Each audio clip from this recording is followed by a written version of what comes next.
Situation at present ಅಲ್ಲಿ ಹೇಗಿದೆ ಅನ್ನೋದನ್ನ ನೋಡೋಣ. ಸರೆಂಡರ್ ಕಾರ್ಡ್ ಅನ್ನ ತಗೊಂಡಿದ್ದೀನಿ. ಸರೆಂಡರ್ ಟು ಪ್ರಯರ್ ಅಂತ ಕೊಡ್ತಾ ಇದ್ದಾರೆ. ನೀವು ಪ್ರಯರಿನ ಕಡೆಗೆ ಹೆಚ್ಚು ಗಮನವನ್ನ ಕೊಡಿ, ಸ್ವಲ್ಪ ದೇವರ ಕಡೆಗೂ ಹೆಚ್ಚು ಗಮನವನ್ನ ಕೊಡ್ಬೇಕಾಗತ್ತೆ. ಯಾವಾಗ ನೀವು ದೇವರನ್ನ ತುಂಬ ಹೃದಯದಿಂದ ಪ್ರಾರ್ಥನೆಯನ್ನ ಮಾಡಿ ನನಗೆ ಸಹಾಯವನ್ನ ಮಾಡು ಅಂತ ಕೇಳ್ತಿರೋ, ಆಗ ಅದೆಲ್ಲ ಸಮಸ್ಯೆಗಳಿಂದ ನೀವು ಆಚೆ ಬರ್ತೀರಾ. ಮಾಡೋದ್ರಿಂದ, ದೇವರನ್ನ ನೀವು ಧ್ಯಾನ ಮಾಡೋದ್ರಿಂದ ನಿಮ್ಗೆ ಏನ್ ಸಿಗುತ್ತೆ, ಯಾವುದೇ ರೀತಿಯ ಗೊಂದಲಗಳಿಗೆ ಅಥವಾ ಯಾವುದೇ ರೀತಿಯ ಸಮಸ್ಯೆಗಳು ನಿಮ್ಮಲ್ಲಿ ಇದ್ರೂ ನಿಮ್ಮ ಲವ್ ಲೈಫಿನ ವಿಚಾರವಾಗಿ ನಿಮ್ಗೆ ಆನ್ಸರ್ಗಳು ಸಿಗುತ್ತೆ, ಮತ್ತೆ ಸಪೋರ್ಟ್ ಕೂಡ ನಿಮ್ಗೆ ದೇವ್ರ ಕಡೆಯಿಂದ ಸಿಗುತ್ತೆ ಅನ್ನುವಂತಹದ್ದು ನಿಮ್ಗೆ ಹೇಳ್ತಾ ಇದ್ದಾರೆ. ಅಟ್ ಪ್ರೆಸೆಂಟ್ ಅಲ್ಲಿ ಲವ್ ಸಿಚುಯೇಷನ್ ನಿಮ್ಗೆ ಬಾಟಮ್ ಆಫ್ ದ ಟಕ್ ಬಂದಿರುವಂತಹದ್ದು ರೆಫ್ಯೂಸಿಂಗ್ ಆಫರ್. ಯಾವುದೋ ಕೆಲವೊಂದು ನಿಮ್ಮ ಲವ್ ಲೈಫಿನ ವಿಚಾರವಾಗಿ ಆಫರ್ಗಳನ್ನ ರೆಫ್ಯೂಸ್ ಮಾಡ್ತಾ ಇರುವಂತಹದ್ದು ಅಥವಾ ಮಿಸ್ಡ್ ಆಪರ್ಚುನಿಟಿ ಅನ್ನುವಂತಹದ್ದು ರೆಪ್ರೆಸೆಂಟ್ ಆಗ್ತದೆ. ಯಾಕೋ ನೀವು ಮಿಸ್ ಮಾಡ್ಕೋತಾ ಇದ್ದೀರಾ ಕೆಲವೊಂದು ಆಫರ್ಸ್ ಗಳನ್ನ ಅನ್ನುವಂಥದ್ದು ರೆಪ್ರೆಸೆಂಟ್ ಆಗ್ತಾ ಇದೆ. ಏನೋ ಒಂದು ರೀತಿಯ ಧ್ಯಾನ ಮಾಡ್ತಾ ಇರುವಂತದ್ದು, ಚಿಂತೆಯನ್ನ ಮಾಡ್ತಾ ಇರುವಂತದ್ದು ರೆಪ್ರೆಸೆಂಟ್ ಆಗ್ತದೆ. ಪಾಸ್ಟಿನಲ್ಲಿ ನಿಮ್ಮ ಲವ್ ಲೈಫಿನ ವಿಚಾರವಾಗಿ ಒಂದು ನ್ಯೂ ಐಡಿಯಾ ಇತ್ತು, ಏನೋ ಒಂದು ರೀತಿಯ ಹೊಸ ಐಡಿಯಾಗಳನ್ನ ಮಾಡ್ಕೊಂಡಿದ್ರಿ. ಲವ್ ಲೈಫಿನ ವಿಚಾರವಾಗಿ ನಿಮ್ಮ ಆಪರ್ಚುನಿಟಿ ಕೂಡ ಚೆನ್ನಾಗಿಯೇ ಇತ್ತು. ಆದ್ರೆ ನಿಮ್ಮ ಲವ್ ಲೈಫಿನ ವಿಚಾರದಲ್ಲಿ ಕಿಂಗ್ ಆಫ್ ಸೋರ್ಟ್ಸ್, ನೀವೇನನ್ನ ನಿಮ್ಮ ಲವ್ ಲೈಫಿನ ವಿಚಾರವಾಗಿ ಏನನ್ನ ಎಕ್ಸ್ಪೆಕ್ಟ್ ಮಾಡಿದೀರಾ ಪಾಸ್ಟಿನಲ್ಲಿ ಅಂದ್ರೆ ಲವ್ ಲೈಫಿನಲ್ಲಿ ಒಂದು ಕ್ಲಿಯರ್ ಇರಬೇಕು, ಕ್ಲಾರಿಟಿ ಇರಬೇಕು. ಮತ್ತೆ ಯಾವುದೇ ವಿಚಾರ ಕೂಡ ನಿಮ್ಮ ಲವ್ ಲೈಫಿನ ವಿಚಾರದಲ್ಲಿ ಮುಚ್ಚುಮರೆ ಅನ್ನೋದು ಇರಬಾರ್ದು. ಸ್ಪಷ್ಟವಾಗಿರ್ಬೇಕು, ಸ್ಪಷ್ಟವಾಗಿ ಹೇಳ್ಬೇಕು. ಏನ್ ಹೇಳ್ಬೇಕೋ ಅದು ಸ್ಪಷ್ಟವಾಗಿ ಹೇಳ್ಬೇಕು ಅನ್ನುವಂತಹದ್ದು ಎಕ್ಸ್ಪೆಕ್ಟ್ ಮಾಡುವಂತಹದ್ದು ಪ್ರೀತಿಯ ವಿಚಾರದಲ್ಲಿ. ಮತ್ತೆ ಕ್ಲಿಯರ್ ಆಗಿರ್ಬೇಕು. ಏನು ಅಂದ್ರೆ ನಿಮ್ಮ ಲವ್ ಲೈಫಿನಲ್ಲಿ ಒಂದು ಸ್ಟ್ರಾಂಗ್ ಆಗಿರ್ಬೇಕು, ಸ್ಟ್ರಾಂಗ್ ಬಾಂಡೇಜ್ ಇರಬೇಕು. ಮತ್ತೆ ಯಾವುದೇ ರೀತಿಯ ಚೈಲ್ಡಿಶ್ ಬಿಹೇವಿಯರ್ ಅನ್ನ ಮಾಡಬಾರ್ದು ಅನ್ನೋದು ಪಾಸ್ಟಿನಲ್ಲಿ ನೀವು ಎಕ್ಸ್ಪೆಕ್ಟ್ ಮಾಡಿರೋಂಥದ್ದು ರೆಪ್ರೆಸೆಂಟ್ ಆಗ್ತಾ ಇದೆ. ನೀವು ಅದೆಲ್ಲ ಎಕ್ಸ್ಪೆಕ್ಟ್ ಮಾಡಿದಾಗ ಯಾವಾಗ ನಿಮ್ಗೆ ಅದು ಸರಿ ಹೋಗಲ್ಲ ಅನಿಸ್ತೋ ಆಗ ನೀವು ಪ್ರೀತಿಯಿಂದ ಮುಂದೆ ಬಂದಿರುವಂತಹದ್ದು ಬಿಟ್ಟು ಮುಂದೆ ಬಂದಿರುವಂತಹದ್ದು ರೆಪ್ರೆಸೆಂಟ್ ಆಗ್ತದೆ.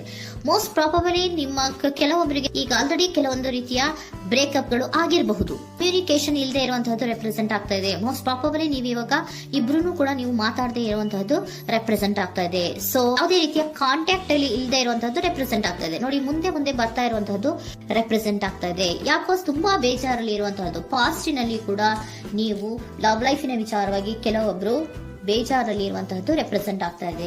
ಯಾಕೋ ಕ್ಲಾರಿಟಿ ಇಲ್ಲ, ಕ್ಲಿಯರ್ ಆಗಿರ್ಬೇಕು, ಸ್ಪಷ್ಟವಾಗಿರ್ಬೇಕು. ಏನ್ ಮಾತಾಡಿದ್ರು ಅದರಲ್ಲಿ ಯಾವುದೇ ರೀತಿಯ ಮುಚ್ಚುಮರೆ ಇರಬಾರ್ದು ಅನ್ನೋದು ನೀವು ಎಕ್ಸ್ಪೆಕ್ಟ್ ಮಾಡುವಂತಹದ್ದು. ಪಾಸ್ಟಿನಲ್ಲಿ ಕೂಡ ನಿಮ್ಗೆ ಸ್ವಲ್ಪ ಬೇಜಾರುಗಳಾಗಿರುವಂತಹದ್ದು ರೆಪ್ರೆಸೆಂಟ್ ಆಗ್ತಾ ಇದೆ. ಅಟ್ ಪ್ರೆಸೆಂಟಿನಲ್ಲಿ the moon card, 9 of sorts, 6 of sorts ಬಂದಿದೆ. ಮೂನ್ ಕಾರ್ಡ್ ಏನನ್ನ ರೆಪ್ರೆಸೆಂಟ್ ಮಾಡುತ್ತೆ? ಇಲ್ಯೂಷನ್ ಅನ್ನ ರೆಪ್ರೆಸೆಂಟ್ ಮಾಡುತ್ತೆ, ಕೆಲವೊಂದು ರೀತಿಯ ಭ್ರಮೆಗಳನ್ನ ರೆಪ್ರೆಸೆಂಟ್ ಮಾಡುತ್ತೆ, ಆತಂಕಗಳನ್ನ ರೆಪ್ರೆಸೆಂಟ್ ಮಾಡುತ್ತೆ.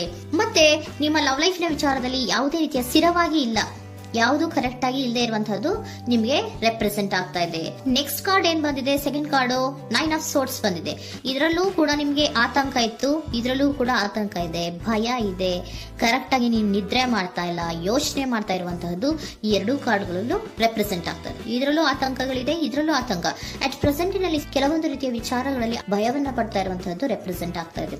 6 ಆಫ್ ಸೋರ್ಟ್ಸ್ ಕೂಡ ಏನಾಗ್ತಾ ಇದೆ? ಮೂವಿಂಗ್ ಆನ್, ಮುಂದೆ ಹೋಗ್ತಾ ಇರುವಂತಹದ್ದು, ಬೇಜಾರಿಂದ ನೀವು ಮುಂದೆ ಹೋಗ್ತಾ ಇರುವಂತಹದ್ದು ರೆಪ್ರೆಸೆಂಟ್ ಆಗ್ತದೆ. ಅಟ್ ಪ್ರೆಸೆಂಟಿನಲ್ಲಿ ಯಾವುದೇ ರೀತಿಯ ಸಮಾಧಾನದಿಂದ ಇದ್ದಿರುವಂತಹದ್ದು ಈ ರೀಡಿಂಗ್ ಗಳಲ್ಲಿ ಕಾಣಿಸ್ತಾ ಇಲ್ಲ. ಓಕೆನಾ? Take it resonate. ನಿಮ್ಗೆ ರೆಸೋನೇಟ್ ಆದ್ರೆ ಮಾತ್ರ ತಗೊಳ್ಳಿ. ನೆಕ್ಸ್ಟ್ ಕಾರ್ಡ್ ಇಮಿಡಿಯೇಟ್ ಫ್ಯೂಚರ್ ನ ಬಗ್ಗೆ ನೋಡೋದಾದ್ರೆ ನೈಟ್ ಆಫ್ ಸೋರ್ಟ್ಸ್ ಬಂದಿದೆ.